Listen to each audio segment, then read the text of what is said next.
الفرد الصمد الذي لم يلد ولم يولد ولم يكن له كفوا أحد والصلاة والسلام على أفضل العدد العبد المجيد الرسول المصدق المصطفى المحمود الأحمد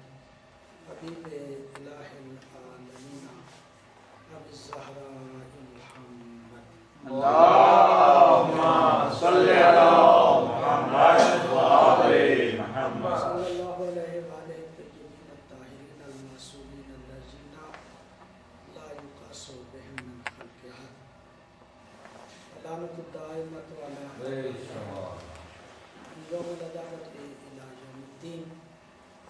أما بعد فقد قال الله تبارك وتعالى في كتابه أعوذ بالله من الشيطان الرجيم بسم الله الرحمن الرحيم من أحياها فكأنما أحيا الناس جميعا صلوات اللهم صل على محمد وآل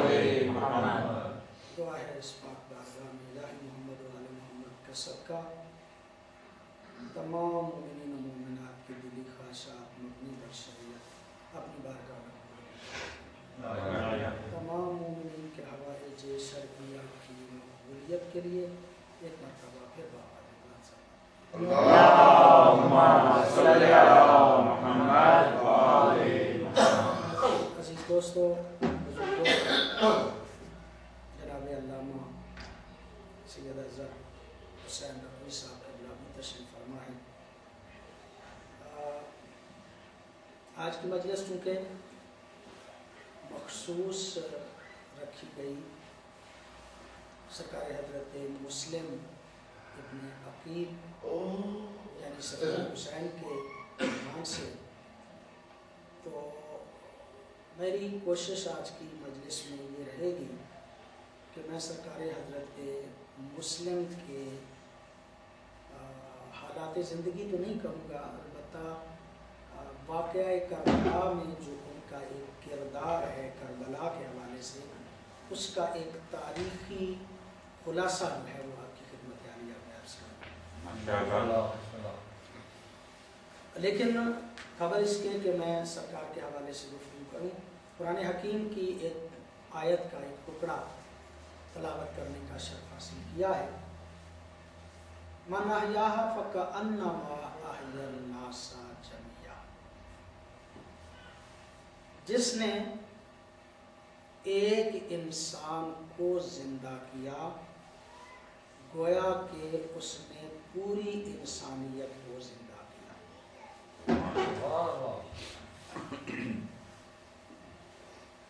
یقینی طور پہ آپ اس بارے میں متوجہ ہیں کہ قرآن کی نظر میں بعض انسانوں کا احیاء انسانیت کی احیاء کا سبب بن جاتا ہے، یعنی ایک انسان کی زندگی پوری انسانیت کی زندگی کا سبب بن جاتا ہے۔ عام طور پہ ہمارا ایک طریقہ ہے، حکم شریعت ہے، اس پہ ہمیں کم عمل کرنا ہوتا ہے، نماز بھی پڑھنا ہے، روزہ بھی رکھنا ہے، حج بھی کرنا ہے، زکوٰۃ بھی دینا ہے۔ خاص طور پہ وہ کام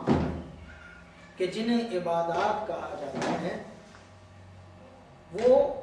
حکم شریعت سمجھ کے ہم اس پہ عمل کرتے ہیں، لیکن میں عرض کروں آپ کی خدمت میں کہ یہ احکام جو واجب قرار دیے گئے نا، اس میں یہ ارکان مخصوصہ کہ جن کو ہم بجا لاتے ہیں، اللہ رب العزت کو صرف اور صرف یہ ارکان مخصوصہ مطلوب نہیں تھے، بلکہ ان سے ذہن انسانیت کو کسی اور بات کی طرف متوجہ کرنا تھا۔ نماز پڑھتے ہیں تو نماز سے ہدف یہ تھا کہ ان الصلاۃ تنہا عن الفحشاء والمنکر، یعنی نماز جو ہے وہ فحشاء اور منکر سے روکتی ہے۔ تو کون سی نماز؟ وہ نماز کہ جس میں ہم روح نماز کو سمجھ جائیں، جس میں ہم ہدف نماز کو سمجھ جائیں. روزہ بنیادی طور پہ بھوکے رہنے سے اللہ کو کیا فائدہ ہے؟ بنیادی طور پہ اللہ یہ چاہتا تھا کہ اس میں آپ کے ذہن کو متوجہ کر دیا جائے کچھ ایسی چیزوں کی طرف کہ جو احیاء انسانیت کا سبب بنتی ہیں. یعنی کہ جتنے بھی فروعات دین ہیں یہ بھی بنیادی طور پہ پورے کا پورا دین احیاء انسانیت کی طرف ہمیں متوجہ کرتا ہے. میں ذمہ داری سے یہ جملہ آپ کی خدمت عالیہ میں عرض کرنا چاہوں گا کہ پیغمبر گرامی سے لے کے سرکار امام زمانہ تک، اور پھر اگر اس سے اوپر بھی جائیں تو حضرت آدم تک، حضرت آدم سے خاتم اور خاتم سے سرکار امام زمانہ تک جتنے بھی نمائندگان خدا ہیں ان سب کے سب کا ہدف اور مقصد انسانیت کا احیاء تھا. ان سب کے سب کا ہدف اور مقصد یہ تھا کہ لوگوں میں انسانیت بیدار ہو جائے، لوگوں کے اندر ضمیر جو ہے وہ بیدار ہو جائے. اور یہی وہ ہدف اور مقصد تھا کہ جس کے لیے پیغمبر، میں چونکہ بحث ہم جو ہے وہ پیغمبر گرامی سے کرنا شروع چاہتے ہیں، لہذا پیغمبر گرامی سے لے کے امام زمانہ تک جتنے بھی شخصیتیں ہیں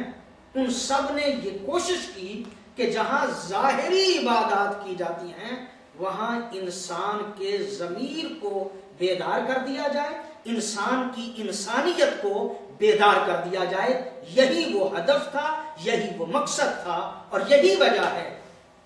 کہ اگر پیغمبر گرامی صلی اللہ علیہ وآلہ وسلم کی سیرت طیبہ کو دیکھا جائے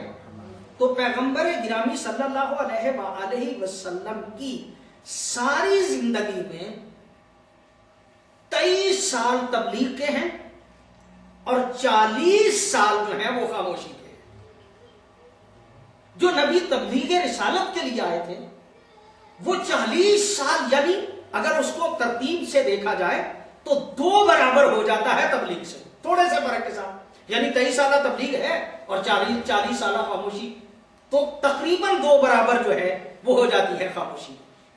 یہ پیغمبر گرامی جو تبلیغ رسالت کے لیے آئے تھے یہ 40 سال تک زندگی کا اتنا حصہ خاموش کیوں رہے؟ کیا 40 سالہ زندگی رسالت کا حصہ نہیں ہے؟ یقینی طور پہ ہم کہیں گے کہ پیغمبر گرامی کی وہ زندگی بھی ایسی زندگی تھی کہ جو رسالت کا حصہ تھی، بلکہ 23 سالہ زندگی کا مقدمہ فراہم کیا اس 40 سالہ زندگی. ماشاءاللہ.